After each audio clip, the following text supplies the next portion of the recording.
What's up, y'all, man? This is episode 1, very first episode of the Self-Medicated podcast.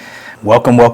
For those of you who have tuned in to the trailer, y'all know a little bit about what this podcast is. This is basically your home for moderately informed takes. This is where you can turn to get a little bit of information about the shit that everybody is talking about, but you don't really know about. This is the way you cannot be a dumbass person on social media or a dumbass person in real life. This is your gateway to a little substance in your life, and hopefully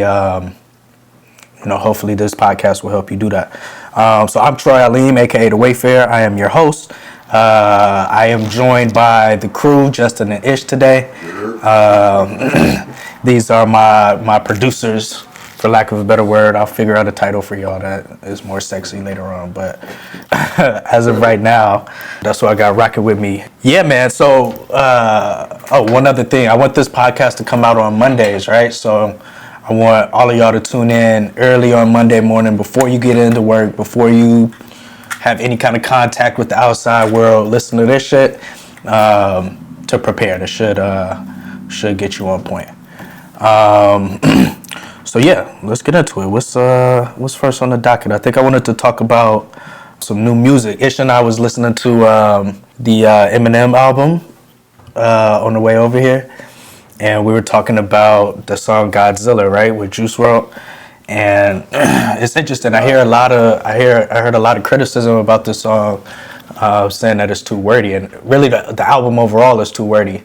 But I don't know. I feel like this is Eminem's best album in years, first of all, and I almost feel like it's because it's so wordy, right? Like, he's doing what Eminem does. We know he's the GOAT because of his wordplay and extensive, long-winded rhyming ability.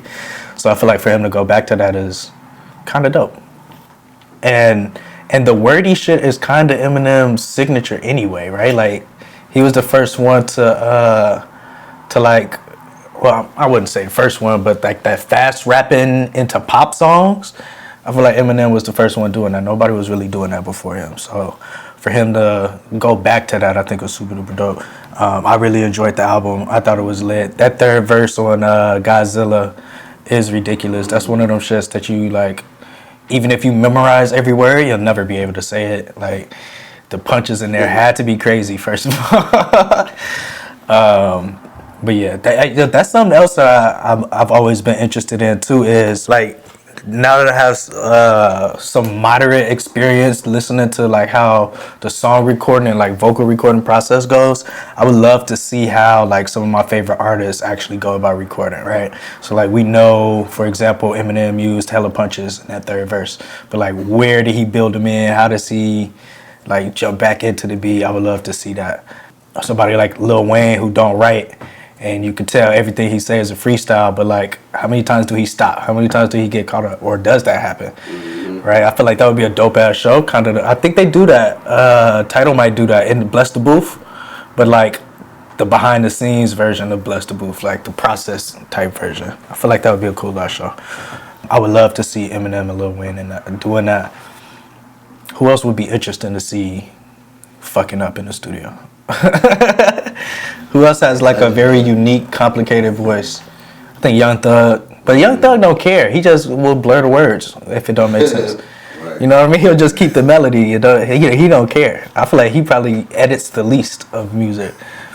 Him and Future just maybe Busta.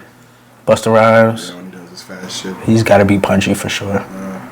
Probably Lupe, because he's so damn complex. Yeah, Lupe is complex. Yeah. Did y'all hear about the conversation? I don't know if this was serious or not, but Lupe taking Joe Budden's spot in Slaughterhouse. I feel like no. Nah, I do not, because I don't want to hear Lupe rap with them niggas.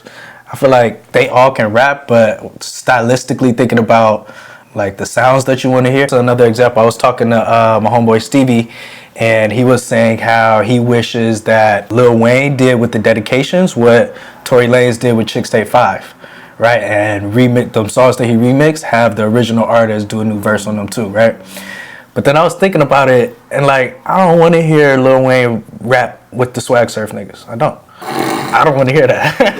I really don't want to hear that, right? Like, I don't want to hear, what was that song he did off Sorry for the Wait 2, I think, the Gangsta Party remix? I don't want to hear Wayne and Waka. I don't want to hear that. That's not some shit I'm looking forward to.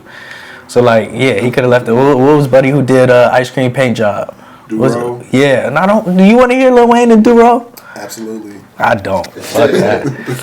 What's funny too though is Stevie made a good point too. Is like if you think about all of Lil Wayne's albums, he do put Nobody's on them shits from New Orleans, and they sound similar to the motherfuckers. They just not them motherfuckers. So I thought that was an interesting conversation. But matter of fact, Wayne is about to drop an album this week, ain't he?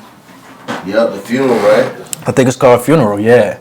I saw he was doing car tests with Elliott Wilson. I saw he's doing a Crown interview. So I knew something was coming. And he did Drink Champs. Is that episode out yet? I don't think so. I can't wait for that. That's the one I want to see. Lil Wayne getting lit is always something that I want to see. It's always something that I want to have my eyes tuned into. But yeah, I think Lil Wayne's album is dropping Friday. Man, Lil Wayne releases are the most emotional shits ever for me, y'all. Because I always have high expectations and I'm damn near always disappointed. Like, I've been disappointed in Wayne releases since Carter 3. Like, Carter 3 was good, but I feel like it's a super overrated Lil Wayne album, especially coming off Carter 2 and the dedication that came out before that shit. Carter 3 fell flat. And then everything else after that basically fell flat in my mind until Dedication 6. When Dedication 6 came out, I was like, oh shit, Lil Wayne is back. And this was right after the Free Weezy album when he broke up with Baby. when they broke up, he did the Free Weezy album, which was good. It had the I Feel Good, the James Brown flip on there, had that song Glory on there, and that was some good rapping. But then Dedication 6 came out, and I was like, oh shit, this is like vintage Wayne. This is good. So I'm in a weird place with this Funeral album, man. I don't know if it's gonna be good. I don't know if it's gonna be poppy. I don't know what to expect. I really don't know what to expect with the Lil Wayne album. But I'm gonna listen to it though, for sure. I see like some of these songs on YouTube. I don't know if it's new or not. Like Lil Wayne, where he's like, what you mean you don't know if it's new or not? Songs or something like that on YouTube. It says like 6 days ago, 10 days ago. You know what I mean? Like. So that's another thing. That's another thing. So like listening to music is different now too. So like, where would you go to find new music? Like folks our age, where like are you tuned into new music? Like are you seeking or searching out new music? Yeah. I do, and I feel like we do because we are like just kind of like that. But I feel like a lot of people don't do that. A lot of people don't have like a place to go hunt and search for new music to get in tune with like the new young folks or anything like that, which is interesting. And I say that to say because we used to just type in the album name and the artist into YouTube and it'll just pull up. But now that is not necessarily official. It might be like a leak, or it may just be somebody random just use this tags and titles, right? Like now the home, like they're once again official homes for artists releasing music, which was like kind of the opposite of the purpose of the streaming services and like Napster and all of that stuff, right? So it's funny to see it come right back full circle, whereas like now the streaming services are the gatekeepers to official new music, right? Like that's where it's going to be first. You're not going to find it on YouTube first. I can't tell you how many songs I first heard for the first time on YouTube in a rabbit hole. Now that's not happening. Right. You know what I mean? Any new music I hear is off a playlist from streaming or something like that. So yeah, it's super interesting. And I'm not shouting out any of these streaming services yet. I'm not getting advertising yet. This is episode motherfucking 1. This is the other thing I wanted to talk about. So the Life is Good song. So I've been seeing people talk about this Life is Good song and cutting it off at the end of Drake's song, right? At the end of Drake's verse, which this is the purpose of this podcast, so that you don't get trapped into having that conversation. Like, why are you cutting the song off at Drake's part? You want to be a little bit more informed, right? So this is the purpose of this. What I'm about to tell you is why you should listen to this podcast every Monday from now on. The thing about Life is Good that everybody's talking about is the transition of the songs, right? Drake does a verse talking about one thing, talking about low-key beef and how big his fucking house is, like he usually does. And then Future is on some stun shit, talking about flying bitches out to Spain in his domain and Audemars and Bentley trucks and pinky rings and all that shit, right? Sounds like two unrelated concepts, but what we forget is these niggas are dropping an album, right? So this is a single from the album. So this is out of context of where it's placed in the album, which means that content very well might be related in the context of the album. But people are giving it shit. And this is my problem with half-ass consumers. If you're going to be a consumer, consume all the way. Like, don't be a half-ass motherfucker. Don't listen to this song and be like, oh, this song is trash, Future's part is trash, or why would they mold these two songs together? Like, use your brain a little bit, understand that it's in the context of an album. So, like, judge it when the album comes out, I would say. I just find that like really annoying when people half-ass digest something. It's like you can't even tell me, and half of those people can't tell you the difference between their verses too. So like they're saying, oh, they're talking about unrelated content, but how do you know? Like you don't like how do you know? So yeah, I thought that was interesting. I actually really like the song. I like the switch up. I prefer Future's verse personally myself. Cause it's just a vibe. Future's good at that melodic shit. I really like the lyrics from Drake's part, but the slow flow, that feel good, God's plan shit. I gotta be in the mood for that. But I felt like it fit well, and it was a good preview to the Future verse. On to the next. On to the next. Oh, speaking of on to the next, the Swizzy and Roc Nation. Y'all see the footage from the Roc Nation brunch? Do them niggas ever eat, or do they just take pictures? All I see is big ass bottles of Ace of Spades and like trays with plates on them. I don't ever see any food. I literally never see any food on there. Go take a picture. Yeah. I don't know, man. I love seeing I like how the Roc Nation brunch is becoming like a whole ass event in and of itself now. The black excellence that gathers before the Grammys. All the history behind Grammy snubs and the racial implications of the Grammys, and for these super successful black moguls to carve out their own little space in that, I think is super dope. And then on the entertainment side, I always find it funny, like who does and who doesn't get into the brunch. I think that shit is hilarious, yo. They were talking about what is G Herbo's ex's name? Ari. Ari was at the brunch. Because she go with Moneybagg Yo now. And Moneybagg was with Megan. And Megan is signed to the Roc. So it's just funny to see like all the little strings of people who finessed their way in. And then what's not going to come out until later on this week is who didn't get in and was trying to. That to me is hilarious. Like, how do you try to get into the Roc Nation brunch? You only like take that trip if you know you're going, right? Like, I'm not gonna be the clown that couldn't get into Jay's party. Nah, that's not gonna be me. You could make fun of me for all kinds of shit, but trying to get into this one, nah. I gotta have my motherfucking RSVP registration shit already.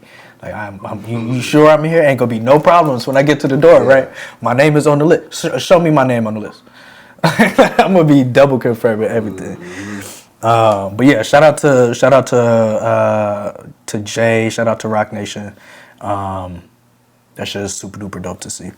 We're gonna transition over into some sports things, but I feel like this is a weird time of the year where sports is at a weird time. It's boring as fuck. Like it's some sports going on, but it's the storylines are kind of trash, right? Like it's not really no excitement. Now what's weird is we got the Super Bowl coming up, right? The Super Bowl is a huge event. Everybody knows about the Super Bowl, but it's like I'm not really. Maybe because I don't have a team in the fight, but I'm not really anticipating watching this game. Like I'm not really that excited about it. Go Chiefs. Whatever. I'm not. Yeah, I mean, I'm a 49ers fan too. That's what makes it wild for me because, like, obviously I want the 49ers to win. I think they're going to win, but I'm not, like, on the edge of my seat. Can't wait to watch this game, which is a weird feeling for me. And it's a weird time in the NBA too. It's right before the All-Star break. All-Star, which is in Chicago, by the way. We need to figure out our All-Star plans if we're going to make any. Yo, let's talk about that for a second. Why the hell would you have All-Star in Chicago in February? What's the point behind? Like, why would you do that? Like business-wise. Like this is a business move. You're not gonna want to go to All-Star in Oklahoma City. I would in Miami or New York. Exactly. You can or only do them so many times a year. I mean, it's often. No. Like LA is gonna be tight. You know what I'm saying? LA would have been good because it's the weekend after it's like- Grammy week. So they did it in Charlotte, North Carolina last year, right? Or 2 years ago. New Orleans. Really, I take back the New York statement, but anywhere is warm. Anywhere is warm. In fucking February. Right. Chicago in February. That's insane. That don't make no sense. I was gonna get cold, man. That's what happened. Oh, that is true. Also, you can track All-Star Weekend. That is true, but money do. Fingers get cold. The fingers that peel the dollar bills get cold. They be inside there. Right. In the heat somewhere. I don't know. I feel like that's just anywhere where it's warm. You could go to Arizona. You could go to Texas. You know what I'm saying? You could go to New Orleans. I think is good. Don't nobody do nothing in Alabama or Mississippi. I mean, no teams. True. That is very true. That's the reason for Carolinas, Floridas. Yeah. I feel like it's just the timing. Like February, like when they did the draft a few years ago, that was in April. That's cool. Like that, it's starting to warm up a little bit. People are outside. Like you can catch some tourists. You can catch like natives to like you can entice them to come outside when it's decent outside. But if it's cold, like bro, no. I don't care. Kevin Durant's gonna be limping in the fucking red diamond. I don't care. It's too cold. I don't know, but yeah, the Super Bowl. I'm taking the 49ers. I think the defense is gonna shut down Mahomes. Honestly, I don't think he's gonna be able to do anything with them. They're gonna be able to rush 4, drop back everybody else, and they're the only ones that I feel like their cornerbacks can contain when he goes off script. So like, that's what he's best at. He's not necessarily. He gets. I heard somebody say this. He gets fooled a lot by coverage, but where he makes up for it is when he scrambles and makes something out of nothing. But you ain't gonna be able to do that with the 49ers. So I don't even really think it's gonna be a particularly close game. I feel like the Niners are gonna win easily. One of the most important things that has happened in sports recently, and something that I think kind of exemplifies a underbelly kind of culturally boiling conversation that I think has been started to have in some places, but we ain't really addressed this, is the whole Kobe versus LeBron thing. Okay, this is. So I'm a Lakers fan. I've been a Lakers fan my whole life. This is a topic very near and dear to my heart. I feel like this is super layered. I feel like there's a whole lot of elements to just LeBron and Kobe and the comparisons to each other that a lot of people don't want to address, but I'm going to share my perspective. So last night, LeBron passed Kobe, I think, for 3rd all-time on the scoring list, and he did it in the Lakers jersey. So everybody knows Kobe Bryant, lifelong Laker, one of, if not the best Laker ever, just a powerhouse of an individual. I think he has something like 16 All-Stars, something like numerous. Would he have 2 MVPs? Yeah, like 4. Should have had 4. Fuck you, Steve Nash. Got 5 rings. Just one of the greatest basketball players ever. Widely considered the closest thing to Michael Jordan in terms of not only like killer instinct, but actual style of play, and therefore greatness. Lifelong Laker, one of the greatest competitors that we've ever seen in sports, right? At some point during Kobe's career, the king came onto the scene. One young LeBron James was anointed as the chosen one before he ever dribbled on a basketball court. And was given a lot of accolades and praise and respect before he had really earned such a thing, right? And so I think for a lot of like Lakers and Kobe Bryant fans who engage in this conversation about greatness, start that story right there, because in Kobe's prime is when people started disrespecting him and giving LeBron props for shit he hasn't done yet. He hadn't demonstrated any greatness. He was physically gifted, but hadn't done anything up until that point, right? So fast forward, Kobe retires, iconic last game, dropped 60-some points in his very last game, walked off, he's retired, not coming back, whatever. And whole time, LeBron's star continues to ascend. He finally makes the playoffs. finally starts winning some rings, jumps back and forth between Cleveland, Miami, all of these things. New contract comes up, he decides to go to LA, right? LA Lakers. Now, you have to understand as a Lakers fan how bittersweet that decision was. Like, here is the guy who is the sole reason why anyone disrespects Kobe Bryant's legacy, right? And he has decided to continue building his legacy in the purple and gold, where Kobe has established as the most recent great Laker, if not the greatest again, right? So LeBron is already, from my perspective, and this is jaded for sure, he's already like, fuck a Kobe Bryant. I'm going to come to LA and I'm better than him anyway type thing, right? I'm sure that's not what he was thinking, but as a sensitive Lakers fan, that's what it felt like. But also understanding that LeBron's track record and the fact that the Lakers missed the playoffs for 6 straight years, and the fact that, if I'm being unbiased, LeBron is the greatest player in the game. I would say even right now with Giannis and James Harden in the league, I would still say it. It was bittersweet for him to come to LA. I'm not going to lie. And it's still bittersweet when they're playing the 76ers last night, the game where he passed the record, and we didn't win that game. And I think a lot of that reason was for LeBron's passiveness. So it's like little snapshots that keep reminding me of why I don't fuck with this nigga in the first place in terms of his basketball infamy. But he's also like, along with Anthony Davis, obviously kind of rearranged the Lakers' trajectory back on winning track. So it's a very complicated relationship that I have with LeBron. Like, he constantly reminds me of why I think, Kobe's legacy isn't what it is based on people dick riding him. But then he's also kind of resurrected the Lakers at the same time and definitely got us playoff bound and all of this shit. So it's, I don't know, man, it's a very interesting, complicated relationship that I feel as a Laker fan that I have with LeBron. And the thing is, the pressure is on LeBron, and we know he don't do well in pressure. He better win a ring in the purple and gold. He has to, or else all of the 8 finals appearances in a row, none of that shit matters at all if he don't get a ring in the purple and gold. And that's just how I feel about it. That is very, very important to me.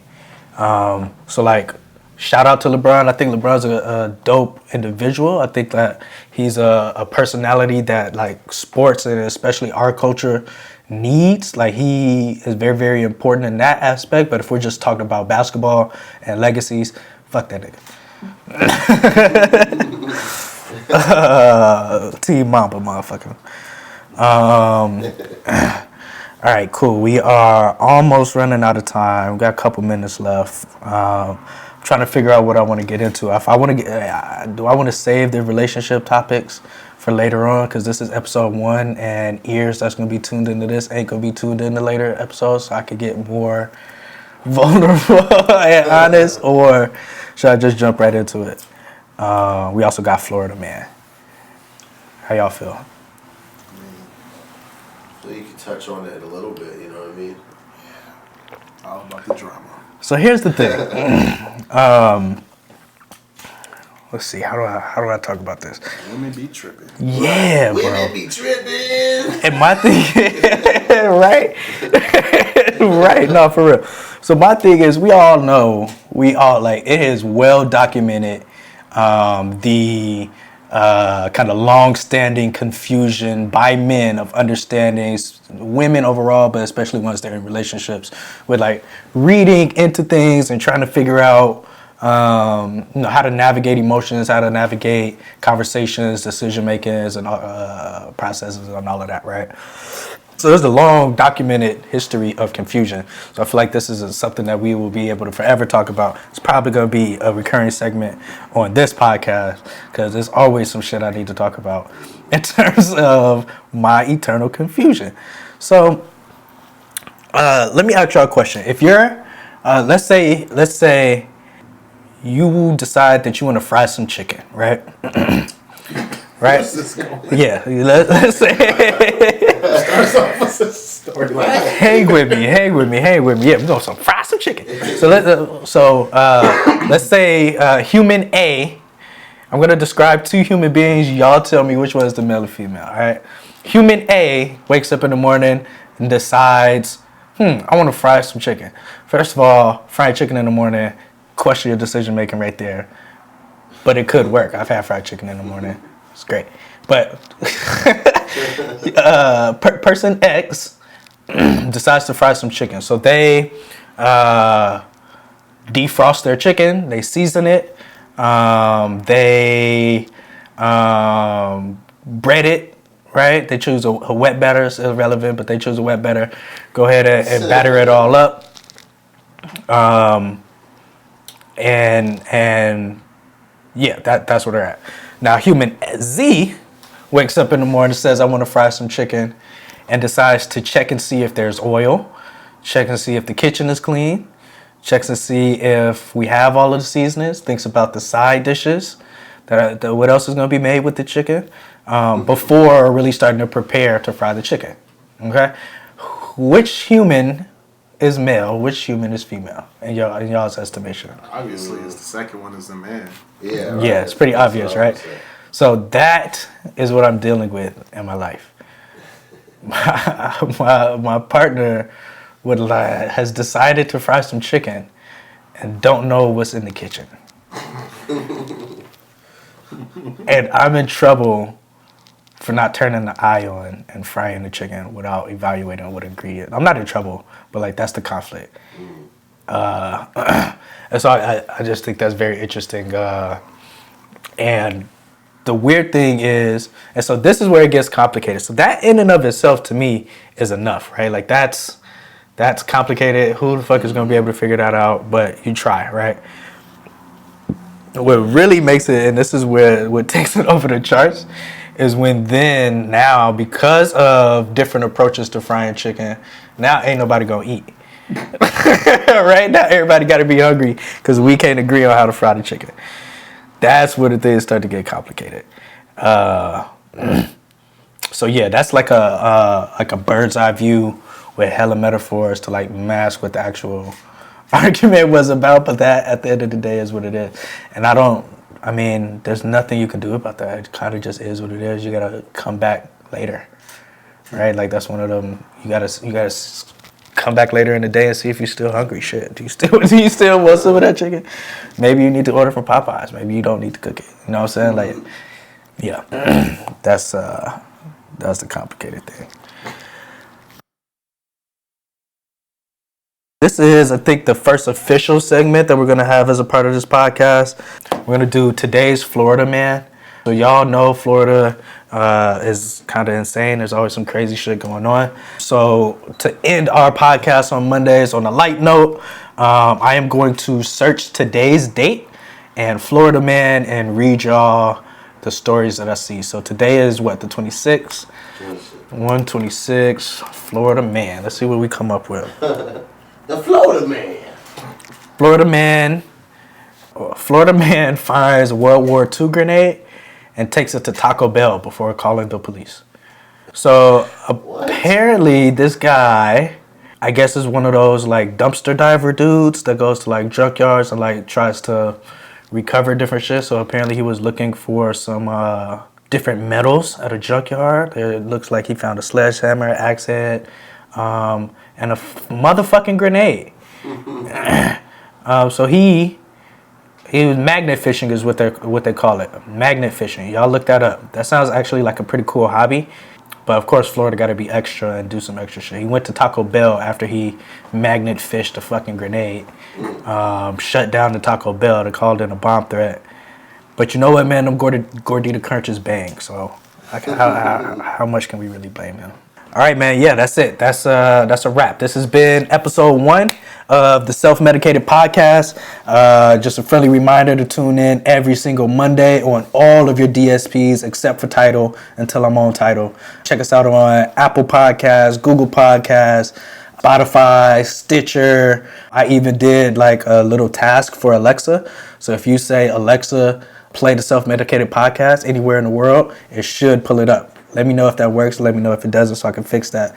But we're basically on all the DSPs. Follow us on all social medias. The Self-Medicated Podcast. Search it. Self-Med Pod on the socials. Facebook, Twitter, Instagram. Let us know if there's any topics you want me to talk about. Make sure you subscribe, comment, like, share all of that shit. I don't know what all of it actually is. Just do all of those things. And yeah, that's a wrap. Peace out. Self-Medicated Podcast. We out here.